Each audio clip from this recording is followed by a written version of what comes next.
Thanks, Lyndon, and thanks for the opportunity to speak. I'm a little hyperactive sometimes, so if you see me wandering off, it's because I cannot stand behind these for much time. So, look, I'm going to give a little bit of an update of where we see things going here in the future, and I'm going to, right at the end, pose a challenge for the industry.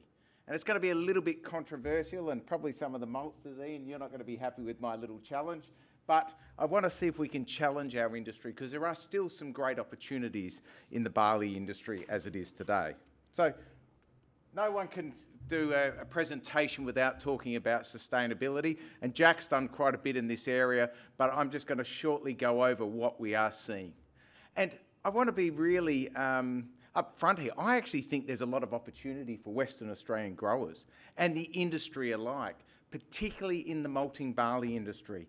The industry of brewing and even the maltsters are showing a lot of leadership in the sustainability and also the greenhouse gas issue. And I think we as an industry should take hold of that and take that opportunity, because there are quite a few opportunities for Western Australian growers.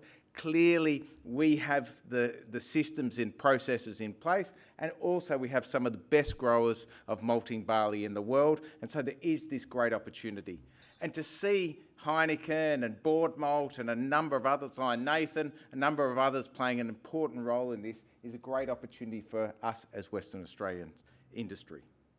But what are we doing? I mean, it's great for me to stand up here and say what an opportunity this is, and then not really demonstrate what CBH is doing in this area. I'm going to go very quickly across this, but really we want to see WA growers leading in this industry.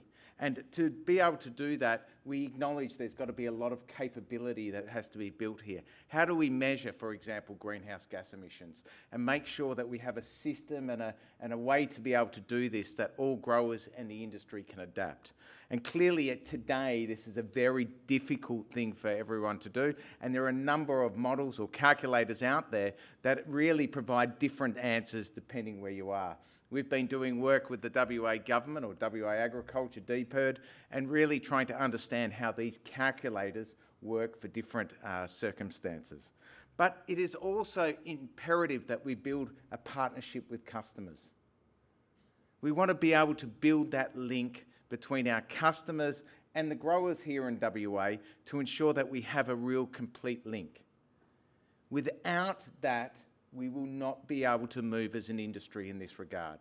It'll be very, very difficult, and I think we've been very successful, not just as CBH, but as Western Australian industry, building partnerships with malt houses and brewers over a number of years, particularly around varieties, and why can't we do this on sustainability?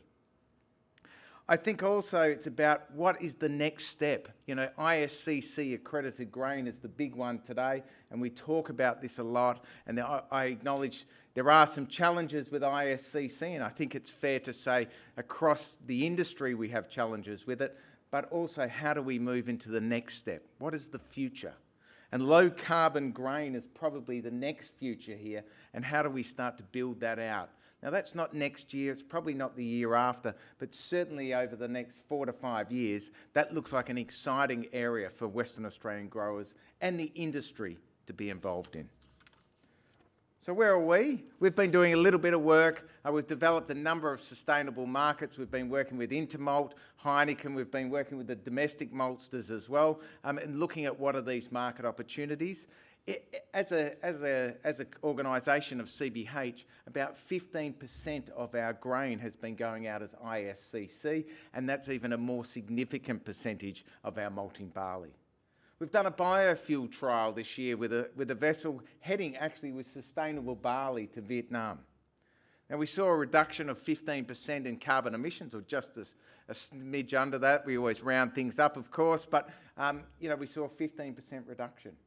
Now, these are the sort of activities we've got to start thinking about on how we can reduce those carbon emissions. And growers are naturally doing this in their costs, but how can we also demonstrate that throughout the supply chain all the way to our customer? And also, we've just started work on low carbon grain products. And I think as we move forward here, there is quite a bit of market interest in this. And as we develop this in 23, 24, I suspect after a few trials, we'll start to roll this out. Now, people say, well, is non-ISCC or non-low carbon grain going to be at a discount? My view is the opposite.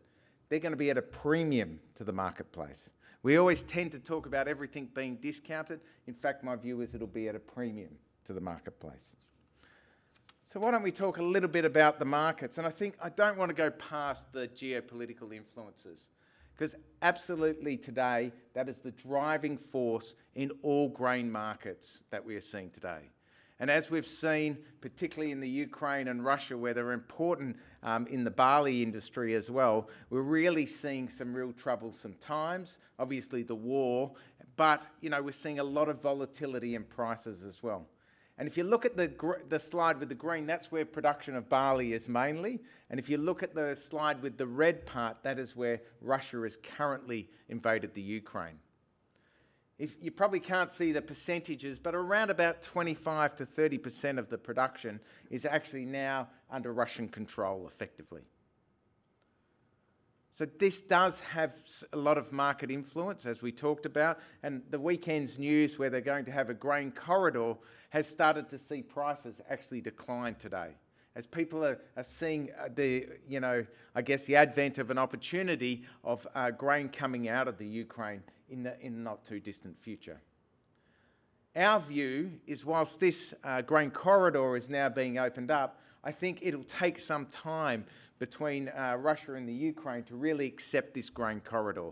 And I think there'll be a lot of toing and froing over the next 3 to 5 months on how this will operate. Clearly, the agreement was an agreement between Russia and the UN and Turkey, and on the other side, a mirror agreement between the Ukraine, UN and Turkey, and therefore actually not a direct agreement between the two parties. And also we would have to think from a barley industry that priority will be given to things like wheat and corn that really has been going into the North African markets, which the majority of the concern is about famine in North Africa and some parts of the Middle East.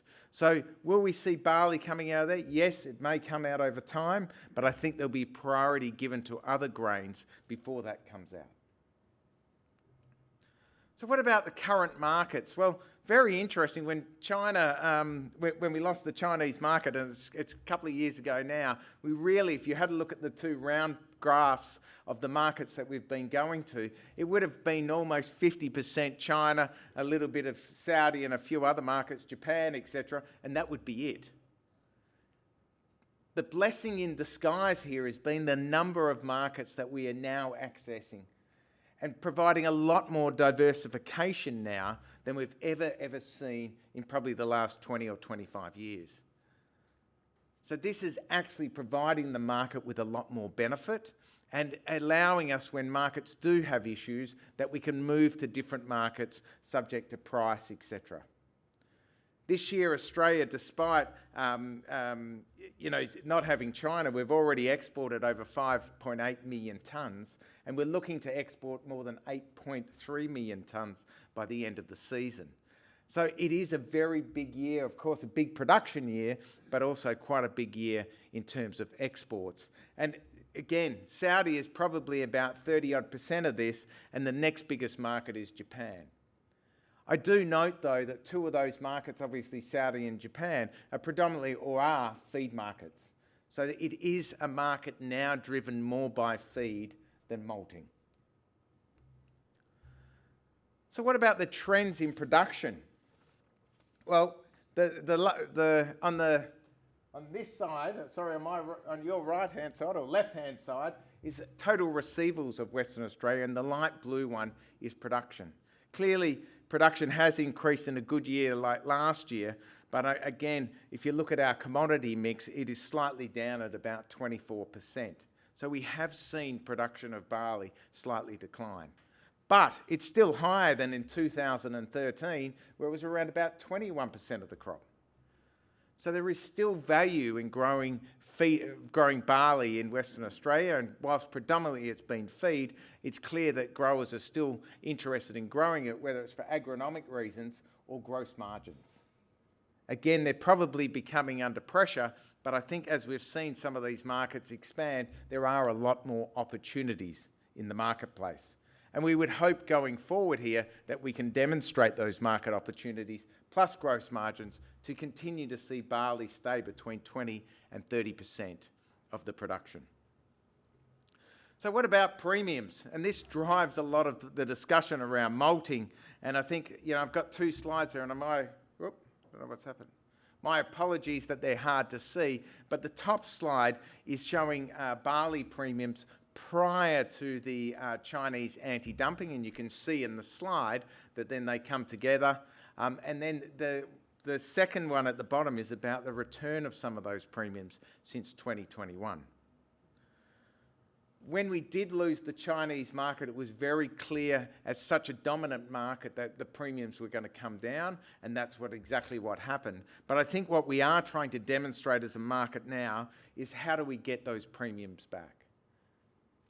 And whilst they're probably not going to be as significant as years gone by, and particularly without the Chinese market, it will again come down to demand and supply.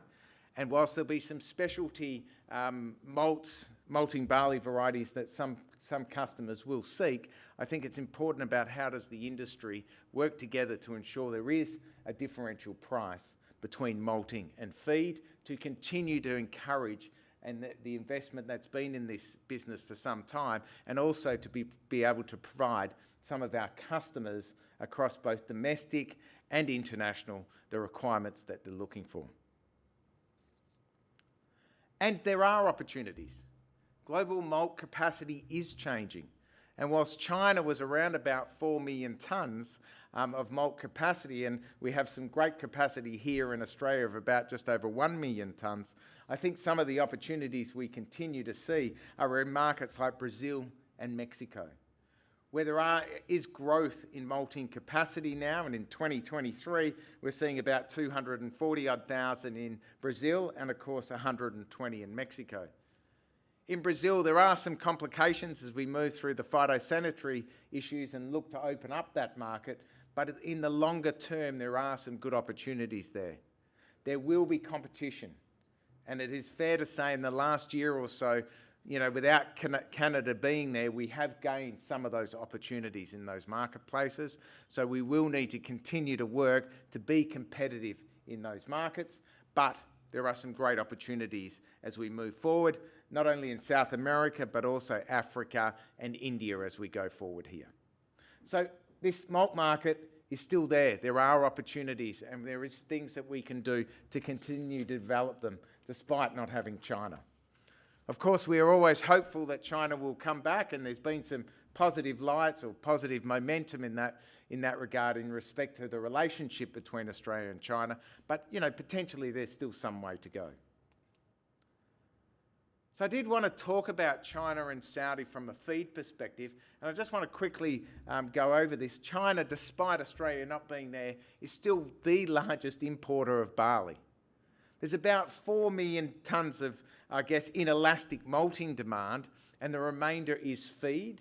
And I think it's in 21-22, they imported a total of 12 million tonnes of barley, both malt and feed. So if that market does eventually become accessible for Australia, there are some big opportunities in that market as it has been growing.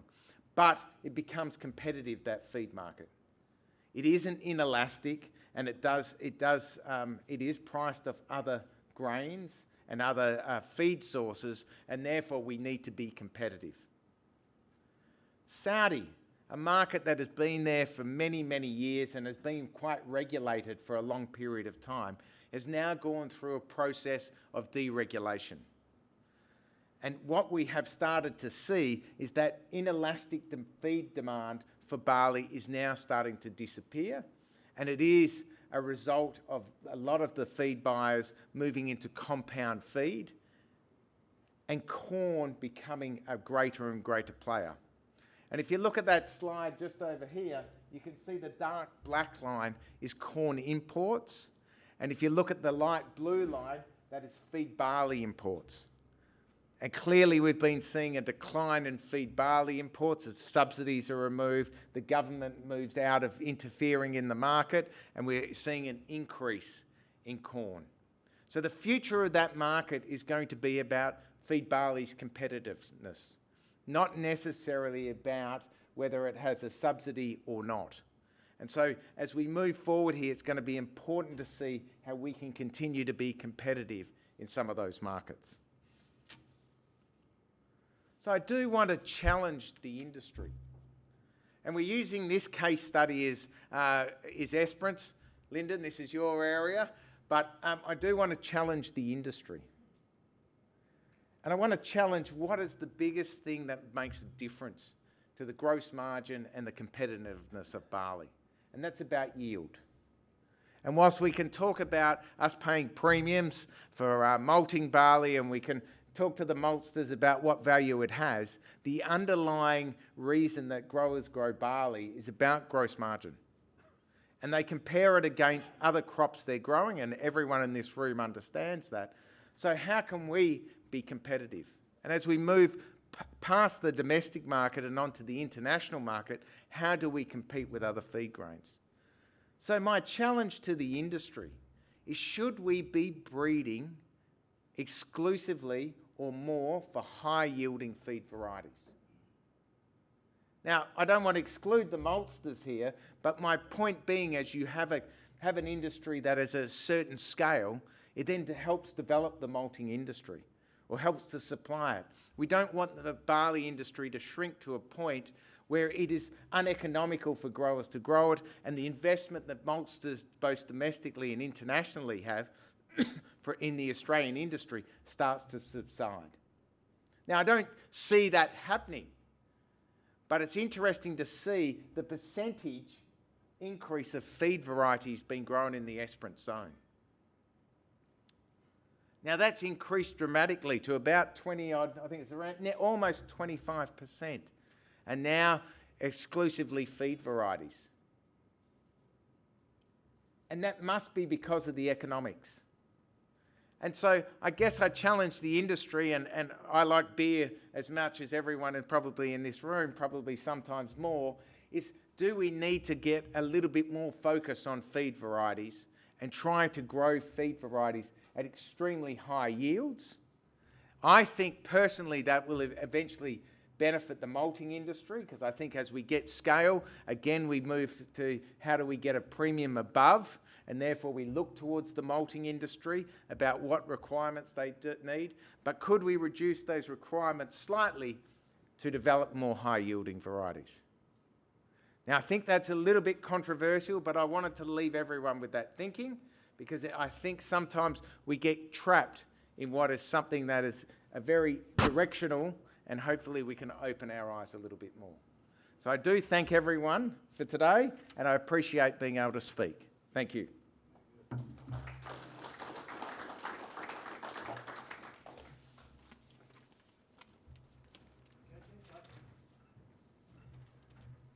All right, have we got some questions for Jay, please? Jeff Seaby. Jay, as you well know, in the Southern Hemisphere, our major competitor is Argentina and less so Brazil. But I noticed that it's an increasing market for our barley. Do they not grow barley in the South America? Well, yes, they are. Oh, sorry. Yes, they are growing barley in South America, just not to the scale, and the growth in that industry there has been growing at a rapid pace, and therefore we're seeing that they require imports.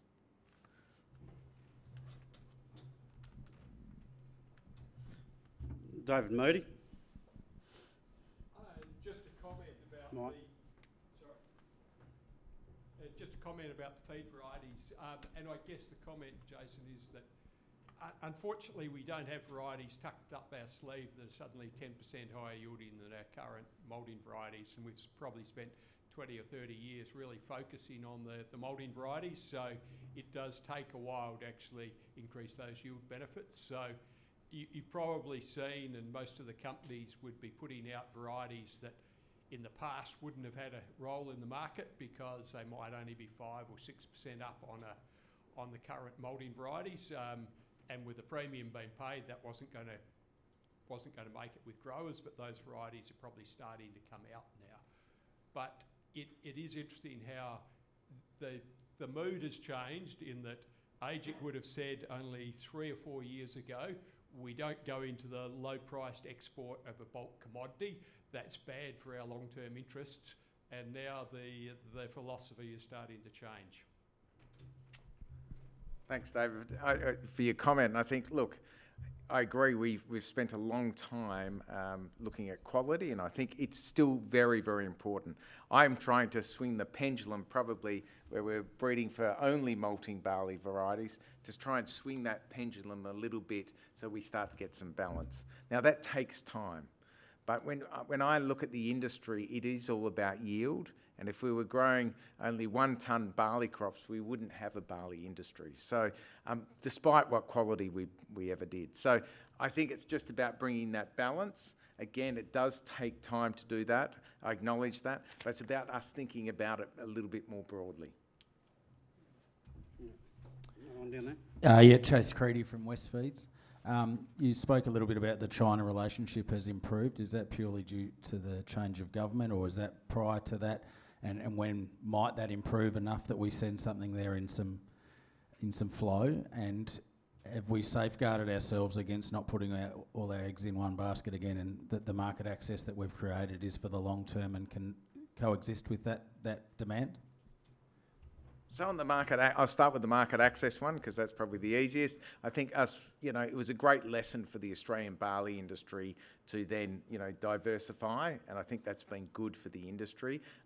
We've got a lot of open markets now. Now, if China opened up tomorrow, of course, that would probably impact some of those markets, but I think it's good that we've been able to open those up. On the political front, we don't get visibility on what's happening, and so I think that's, a government-to-government discussion, really. But what we're hearing, like you are in the news, is that there is some positive movement. I think coal has been the first one, and we're just hopeful that eventually barley comes up on the list, and there's an opportunity for the barley market to reopen into China. All right, we've got time for one more question. Down the back of the room. Hi, Jay. Hey, guys, Sarah, all how right. you going? Good. Just a quick question in regards to the carbon neutral grain, and you were mentioning about the premium, especially for growers. I'm sure they'd welcome that with the cost of making their farms carbon neutral.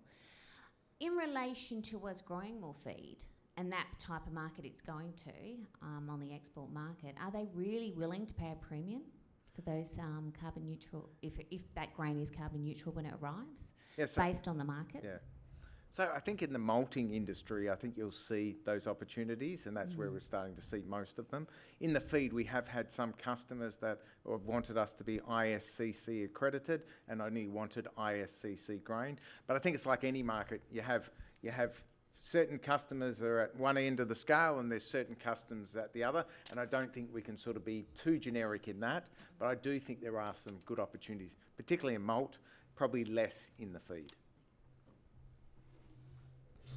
All right, thank you very much. Jay, can you all put your hands together? Thank Jay, please.